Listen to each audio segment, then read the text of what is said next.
안녕하세요, 여러분. 오랜만에 또 영상으로 만나게 되었습니다. 자, 오늘 할 부분은 교과서에서 178쪽부터 180쪽까지고요. 우리 교재 학습지로 얘기하면 52쪽에 있는 내용이 되겠습니다. 그 중에서 오늘 할 내용을 간단하게 설명을 드리자면 1876년에 있었던 강화도 조약과 1882년에 있었던 조미수호 통상조약, 오늘은 이 두 개의 조약에 대해서 간단하게 알아볼 거고, 그 다음 시간에는 개화파라든지 개화 정책에 대해서 알아본 다음에 위정척사운동과 이모군란 그리고 갑신정변으로 한 주의 마무리를 좀 해보도록 하겠습니다. 자, 오늘은 월요일이 첫 시간이기도 하고 월요일이 아닌 반도 있을 수 있으니까 첫 시간이기도 하고 그래서 좀 간단하게 해볼 건데요. 오늘 설명은 강화도 조약하고 조미수호 통상조약을 간단하게 하고 그리고 문제를 풀어보면서 어떻게 한국사 능력 검정 시험에서 문제가 나오는지 그렇게 한번 풀어보면서 감을 좀 잡아보는 시간을 가져보도록 하겠습니다. 자, 그러면 지금 첫 화면 보시면 아시겠지만 우리가 지금 오늘 할 부분은 1번 개항 그리고 불평등 체제의 성립 그 부분이고요. 내일은 개화사상, 개화정책 그리고 위정척사 운동까지 이렇게 파란색으로 한 부분 그리고 다음날 마지막 시간에는 이모군란, 갑신정변을 할 예정이다. 거기까지만 생각을 해두시고 좀 넘어가 보도록 하겠습니다. 개항이라고 하는 말은 다른 말로 하면 문호개방이라고 표현을 할 수 있다라고 제가 수업 시간에 말씀드린 바 있는데요. 한마디로 얘기해서 항구를 연다라고 하는 내용이 되겠습니다. 그 전에 1863년에서 73년까지 집권했었던 흥선대원군이 하야하게 되는데 혹시 여기서 하나 땡겨가지고 적어 놓을까요? 흥선대원군에 하야상소를 올렸었던 사람은 누구다? 그렇지, 우리 되게 유명하다 배웠었죠. 최익현. 그렇지. 그렇게 하나 땡겨가지고 최익현에 대한 이야기 하나 적어주시고 그 다음 어려운 말이 등장했습니다. 고종이 친정이라고 하는 이야기 하는데요. 친정은 친히 정치한다 라고 합니다. 고종이 즉위했을 때의 나이가 고종이 즉위했을 때의 나이가 12살입니다. 근데 이제 12살에서 아버지가 10년간 집권했으니까 22살이 되었고 이미 성인이 되었는데 그때까지도 성인이 되었던 왕이 친히 정치를 하지 못하니까 최익현이 흥선대원군의 하야상소를 썼고 그 결과 하야하면서 고종이 친정하게 되었다라고 하는 것으로 간단하게 설명할 수 있겠습니다. 자, 그러면서 통상수교 거부 정책이 완화되었다. 수업 시간에 설명드린 것처럼 흥선대원군은 통상수교 거부 정책을 아주 강하게 엄격하게 했었지만 고종은 그 아버지와는 생각이 좀 달랐습니다. 그래서 완화시켰다라고 했습니다. 그 당시에 그렇게 배경이 될 수 있었던 사상가들이 3명이 등장을 하는데요. 우리 이 사람들 3명을 뭐라고 불렀느냐? 개화사상가라고 불렀습니다. 박규수, 오경석, 유홍기라고 하면서 적었던 거 있으니까 하나 체크해 주시고요. 특히나 이 박규수라고 하는 사람은 북학파인 그렇지 누구의 손자? 박지원의 손자였다. 그리고 이 사람은 뭐하고 관련이 있다. 그렇지. 첫 번째 사건. 우리가 진주 밀란에 대해서 배웠었죠. 이거는 임술농민봉기라고 하는 것의 시작점이었던 것이었는데 그것을 보고 나서 이 사건이 되게 커지니까 국가에서 정부에서 야 네가 가서 한번 알아봐 라고 하면서 안핵사로 파견했던 사람이었고요. 그리고 제너럴 셔머노 사건이 일어났을 때 그 당시에 평양 감사로 있었던 그 사람이 박규수였지 그렇게 생각해 두시면서 안 적으신 분들은 여기다 필기 하나 해두시고 박규수에 대해서 한번 알아보시면 좋겠습니다. 자, 그러면서 이제 오경석과 유홍기가 들어간다. 그죠? 이 두 사람에 대해서는 뒤에 또 설명을 좀 드리겠습니다. 그 다음 일본이 문호 개방을 요구했는데 특히나 일본에서는 당시에 자신의 나라가 더 잘 살기 위해서 자신의 나라가 발전하려면 서양처럼 근대화를 이루려면 식민지를 만들어야 된다라고 하는 새 사상에 굉장히 젖어 있었습니다. 그래서 한반도를 먼저 정복을 해야 된다. 한반도가 우리가 꼭 나아가야 하는 방향이다. 라고 하면서 조선을 침략하자라고 하는 그 세 글자 이론을 제시했는데요. 한자로 적혀 있죠. 이게 정복할 정자에 한반도 할 때 한자, 론은 이론할 때 론자에서 정한론이 당시에 대두되었고 그 결과 일본에서는 우리나라를 침략하자라고 하는 이론이 좀 많이 형성되어 있었다. 그게 배경이 되겠습니다. 그러니까 이 두 개는 국내 상황, 요 뒤에는 일본의 상황, 요게 겹쳐지면서 우리가 알고 있는 사건이 하나 발생을 한다. 그쵸? 자, 그러면 여기다 이제 하나 더 적어줍시다. 강화도 조약의 계기, 원인이 되었었던 사건은 무엇이다? 운요호 사건이다. 1875년에 있었던 건데요. 요 배가 운요호입니다. 읽어볼게요. 일본은 통상조약 체결을 위해 일본 군함 운요호를 보내 불법으로 강화도를 침입하여 라고 되어 있는데요. 강화도 말고 요즘에 강화도 말고 뭐 용어가 자주 나오냐면 영종도라고 하는 이야기가 나옵니다. 현재는 이게 인천국제공항이 있는 섬인데요. 영종도를 침범했다라고 하는 용어가 한국사능력 검정시험에 종종 나오니까 그래 강화도도 강화도지만 강화도 옆에 있는 섬 영종도 하나 기억해줘도 좋겠다. 자 그러면서 조선의 수비대하고 전투를 벌이면서 있었던 사건 그걸 기록한 그 일본의 그림이 있거든요. 보시면 아 일본이 이렇게 그림을 그렸구나. 거기다 보시면 지금 이렇게 일본 군인이 지금 올라오는 요 섬이 영종도거든요. 그렇게 하면서 우리나라를 침입해 왔었고 그것이 계기가 되어서 우리가 알고 있는 강화도 조약, 조일수호 조규라고 하는 우리나라 최초의 근대적 조약이자 불평등 조약이 체결되었구나라고 생각하시면 됩니다. 자 그러면 지금부터 이제 강화도 조약에 대해서 좀 볼 건데요. 강화도 조약의 내용을 좀 보도록 하겠습니다. 자 운용 사건 적어 놓으시고요. 내용은 1관, 4관, 7관, 10관이 매우 중요한데요. 그 중에서 제일 잘 나오는 것은 제가 말씀 누누이 드렸지만 뭐다? 부산 외에 2개의 항구. 자 그러면 거기에 2개의 항구만 적혀 있으니까 그 쭉 빼가지고 부산하고 옆에 뭐 적어주면 된다. 원산, 그렇지 하나 더.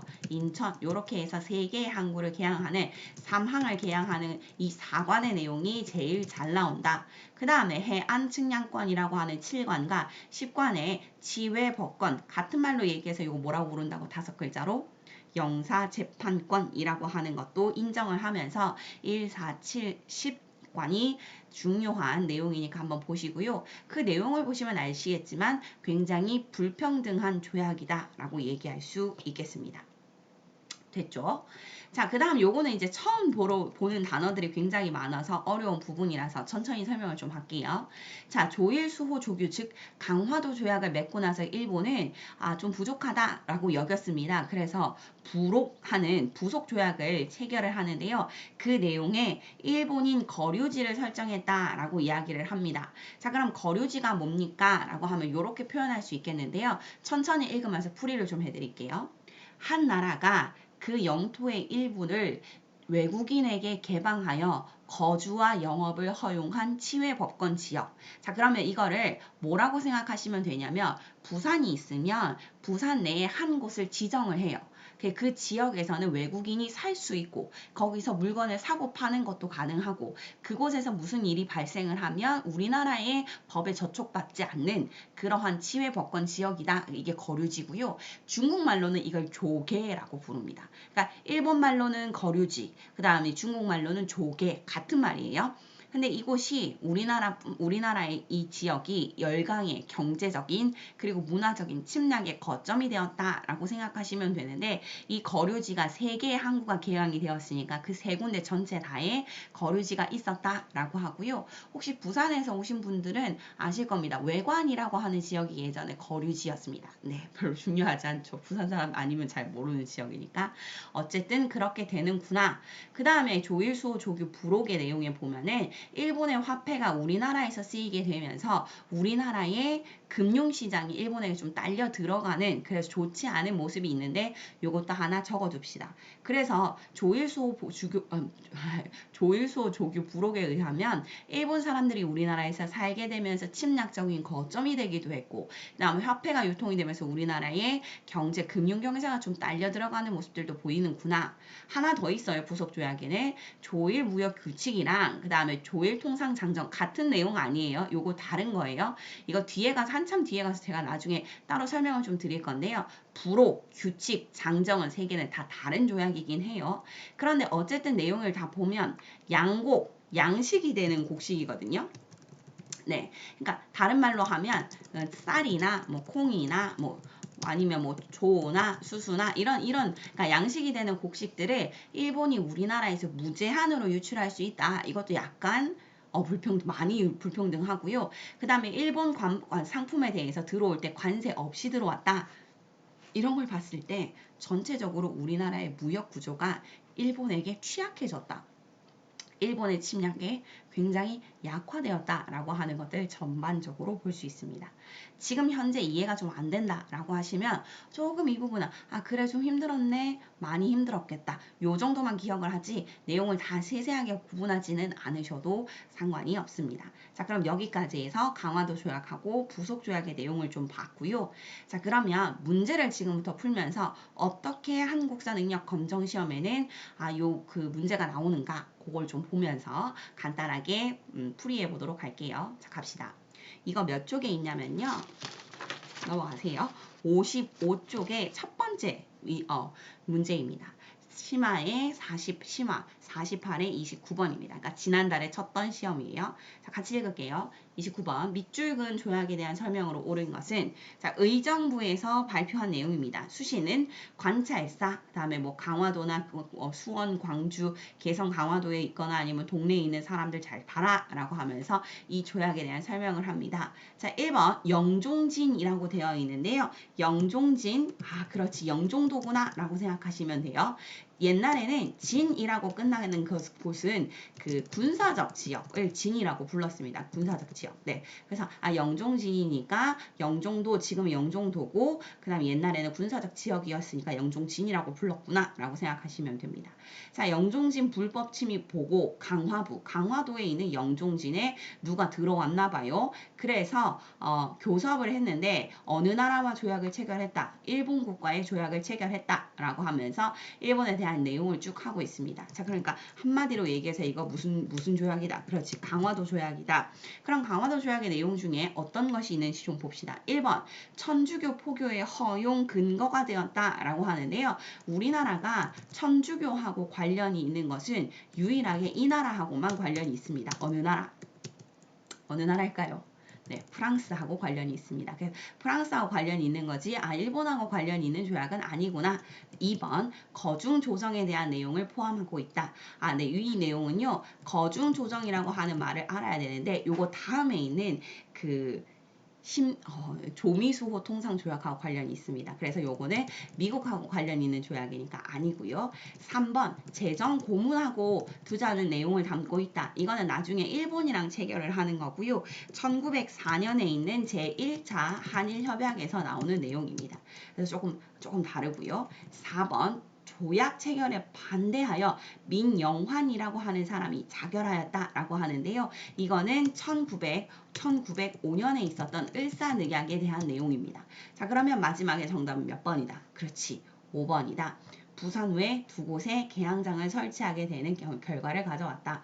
선생님 그럼 지금 선생님 풀이하신 1번, 2번, 3번, 4번 내용 다 알아야 돼요 라고 한다면 네, 이게 우리 중간고사 범위 안에 다 들어가 있는 내용이라서 구분하실 수 있으면 돼요. 나중에 다 배우고 나면 다 구분하실 수 있으니까 지금 나 안 되니까 너무 힘들다 라고 생각하지 마시고 지금은 그래 5번 내가 찍을 수 있어, 풀 수 있어 요 정도의 자신감만 좀 가져주시면 될 것 같아요. 자, 그럼 두 번째 문제를 풀 건데요. 이것은 56쪽에 있습니다. 56쪽 제일 마지막에 있는 오른쪽 하단에 있는 내용입니다. 자, 그럼 볼게요. 33번입니다.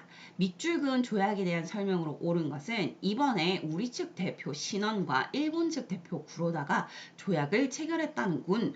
그렇다네. 작년에 일어났던 운요 사건을 빌미로 일본이 요구했다는군.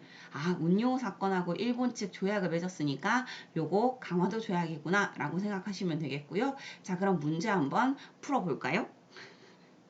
눈에 빡 들어오죠. 그죠? 몇 번입니까? 정답은 4번입니다.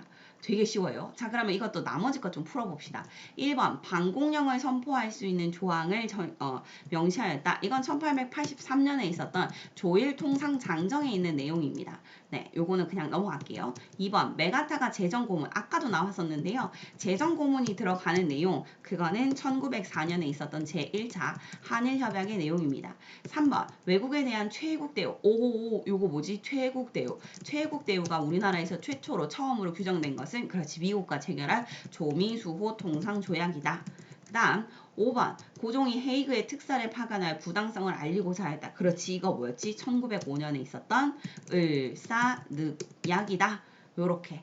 그래서 보시면 아시겠지만 이런 문제가 전체적으로 다 조약하고 관련된 문제가 나옵니다. 그래서 조약을 구분할 수 있는 특징을 좀 아시면 문제 풀기 굉장히 쉽다라고 하는 겁니다.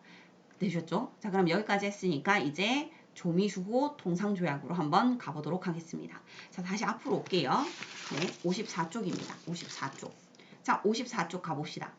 조미수호 통상조약이라고 하는 것은 54쪽이 아니라 52쪽이네요. 52쪽.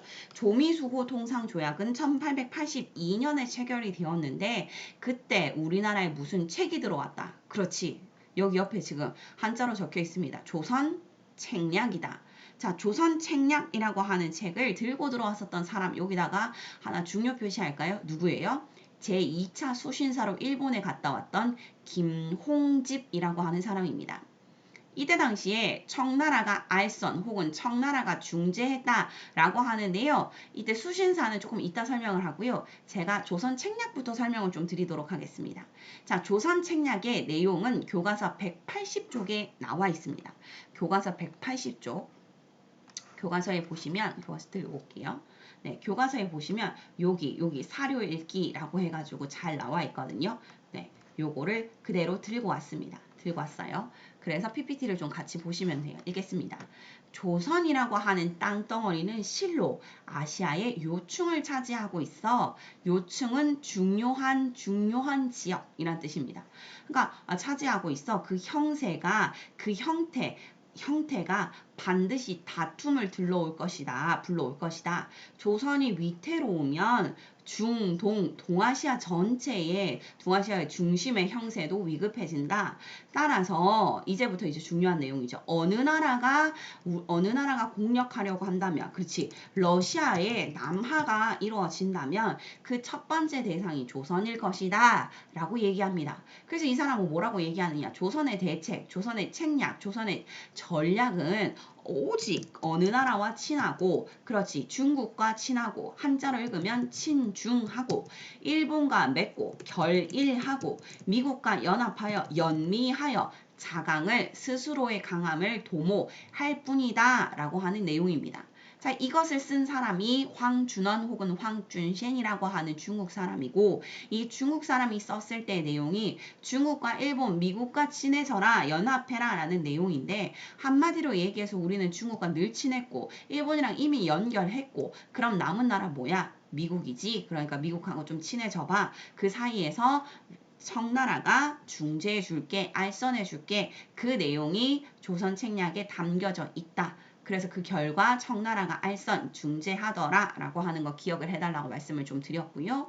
수신사는 지난번에 배웠지만 내일도 다음 시간에도 배우겠지만 그 개화사상, 개화정책 중에 일부이고요. 개화정책 중에 사절단을 여기저기 많이 파견을 하는데 특히나 일본에 파견했었던 그 대표적인 사절단이 수신사 되겠습니다. 총 3차례에 걸쳐서 파견이 되었는데 2차 수신사로 갔던 김홍집이 들고 왔던 책이 조선 책략이다 라고 생각하시면 되겠습니다. 자, 그러면 여기 이제 내용이 등장을 하는데요. 어려운 말이 한가득 들어가 있으니까 너무 놀래지 말고 천천히 읽어볼게요. 자, 우선 우리나라가 1876년에 강화도 조약을 체결하고 그 다음에 그 부속 조약들도 부록도 체결하고 그 다음에 무역 규칙도 체결을 하면서 그 같은 해에 다 체결을 했거든요. 부속 조약까지 해서 한 3가지의 조약을 체결을 하다 보니까 배운 게 있습니다. 뭘 배웠느냐? 조약이 매우 중요하구나. 조약의 내용에 불평등한 내용, 그 외국이 해달라고 하는 내용을 다 적어서는 안 되는구나. 우리도 이득이 될 만한 내용을 좀 적어야 되는구나. 라고 해서 배운 내용이 있어서요. 1882년에 이 조약을 조미수호 통상조약을 체결하면서 우리가 넣어달라라고 했던 우리 측 의도, 조선 측 의도가 반영된 조약 내용이요. 거중조정이라고 하는 내용이 있습니다. 자, 거중조정이라고 하는 말 혹시나 어려우시면 요거 설명을 좀 드릴게요. 자, 우리나라 조선이랑 다른 나라 제3국 A나라라고 해봅시다. A국하고 분쟁이 발생을 했습니다. 분쟁이 발생을 했어요.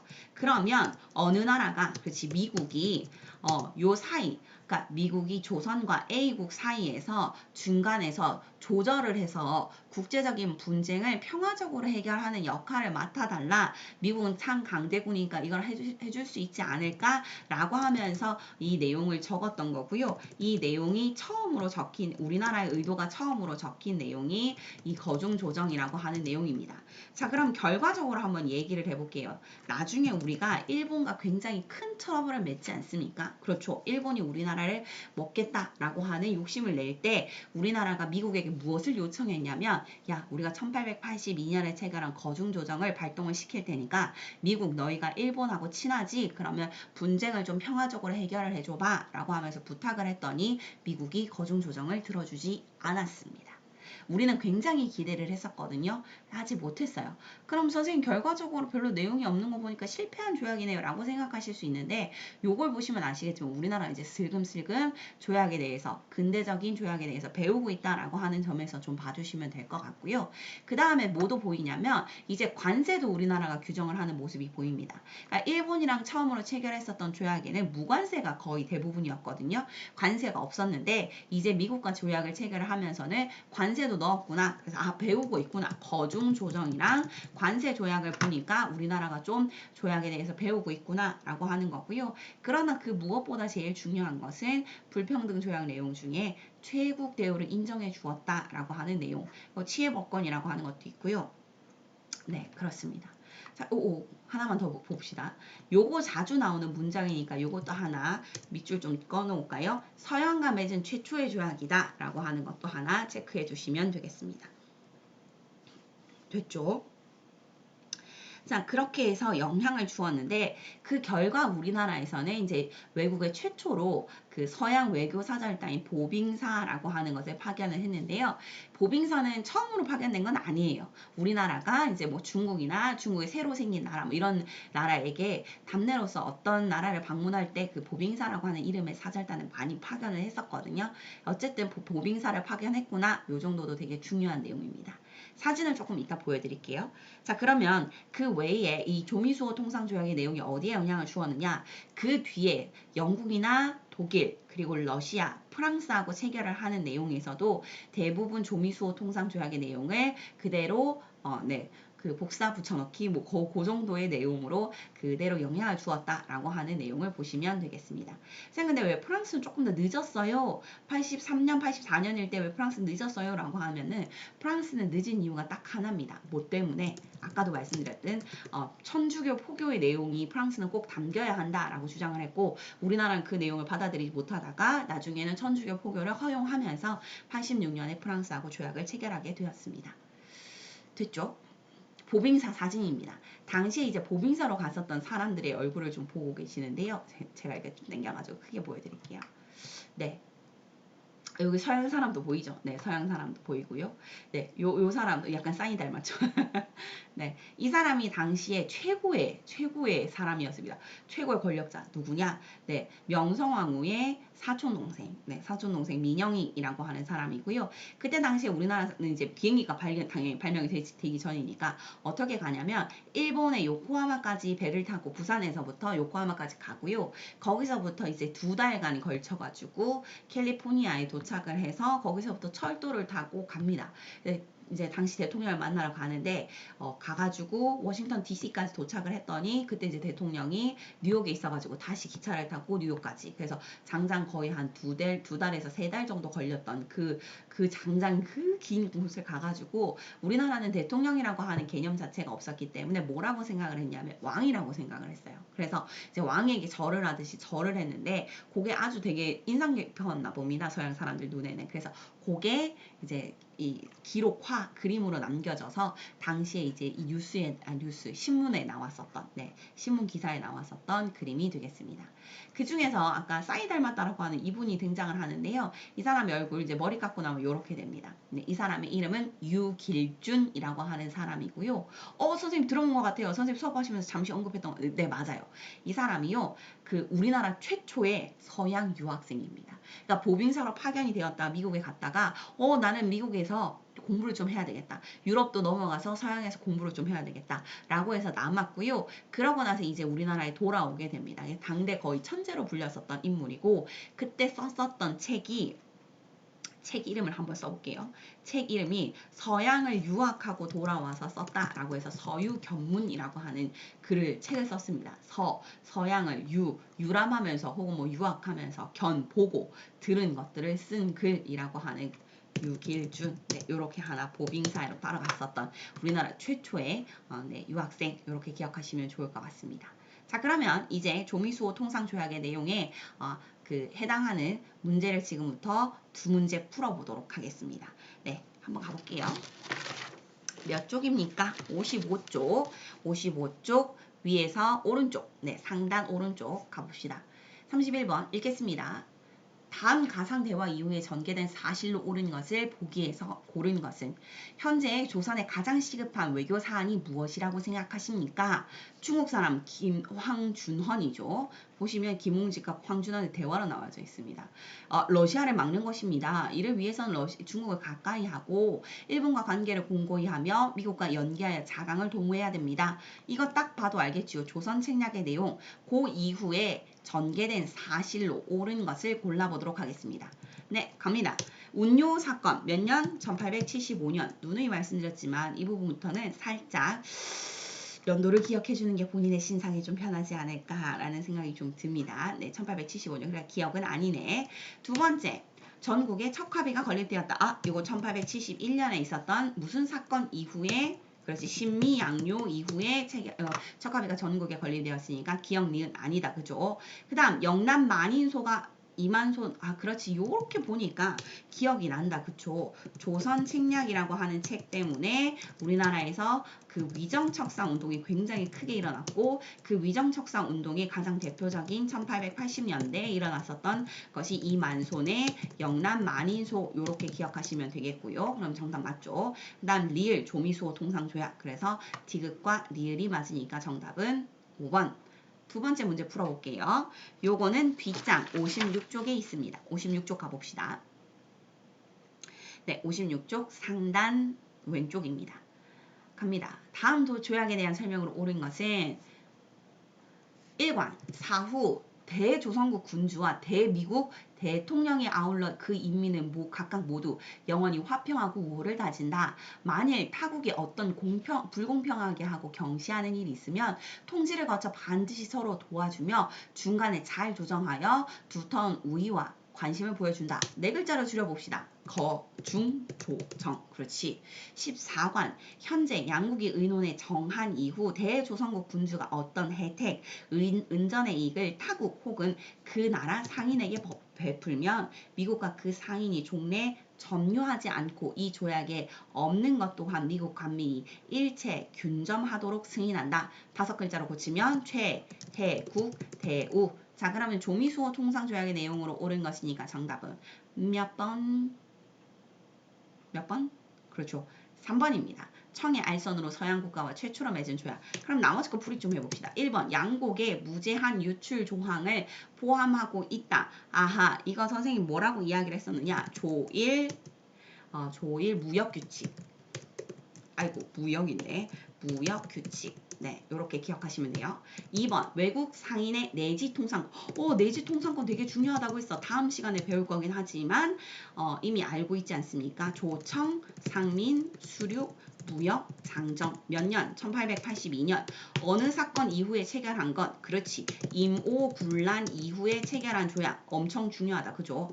4번 스티븐스가 외교 고문. 어쨌든 고문이 등장을 한다. 그쵸? 이 외교 고문이든 재정 고문이든 아까 나왔었던 재정 고문이든 외교 고문이든 어쨌든 고문이 등장한다 라고 하면은 제1차 1904년에 있었던 제1차 한일협약의 내용입니다. 자, 5번. 오호, 너무 쉬운데 부산, 원산, 인천이 개항장이 설치되는 결과를 가져왔다. 너무도 당연하게 이름보다 강화도 조약이다. 이렇게.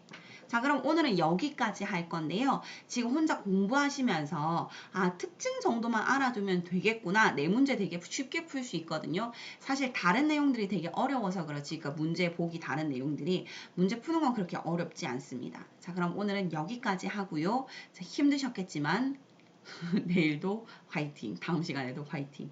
자, 그럼 수고하셨습니다.